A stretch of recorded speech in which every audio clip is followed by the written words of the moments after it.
ဒီကိုရီမင်္ဂလာပါဒီကနေ့စိတ်ကပါဆန်လေးဆိုင်ငယ်ရောင်းဝယ်ရေးမှာရောက်ရှိထားတဲ့ကာမတ်ဝေ1တန်းဆိုင်ကလေးနဲ့မိတ်ဆက်ပေးကြပါတယ်လက်တလောကျွန်တော်ဆိုင်မှာရောက်ရှိထားတဲ့ကာမတ်ဝေ1တန်းဆိုင်ကလေးတွေကတော့ရွေးချယ်တရား5စီးရှိပါတယ်အကြောင်းအနေနဲ့ဆိုရင် all black 2စီးရှိမယ်ခဲနဲ့လေး3စီးရှိပါတယ်ခင်ဗျာမိတ်ဆွေတို့ကြိုက်တဲ့အရာကိုမိတ်ဆွေတို့စိတ်တိုင်းကြရွေးချယ်ဝယ်ယူအားပေးလို့ရပါတယ်ဒီဆိုင်ကယ်လေးတွေ model ကတော့ model 2025ဖြစ်ပြီး Governor Twite ဆိုင်ကယ်လေးနဲ့ဖြစ်ပါတယ်ခင်ဗျာကဲမိတ်ဆွေတို့ကျွန်တော်ခုမိတ်ဆက်ပေးခဲ့တဲ့ကာမတ်ဝေ1တန်းဆိုင်ကယ်လေးတွေကိုစိတ်ဝင်စားလို့မျက်မြင်ကိုယ်တိုင်လာရောက်ကြည့်ရှုဝယ်ယူအားပေးခြင်းနဲ့ဆိုရင်ကျွန်တော်ရဲ့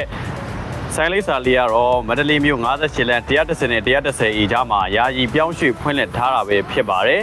ကျွန်တော်ရဲ့အခုလေ့ချပေးထားတဲ့ဖုန်းနံပါတ်တွေမှာပဲဖြစ်ဖြစ် Pay Messenger မှာပဲဖြစ်ဖြစ် Viber မှာပဲဖြစ်ဖြစ်အသေးစိတ်ဆက်သွယ်ဝယ်ယူမေးမြန်းလို့ရပါတယ်ခင်ဗျာအားလုံးကျေးဇူးတင်ရှိပါတယ်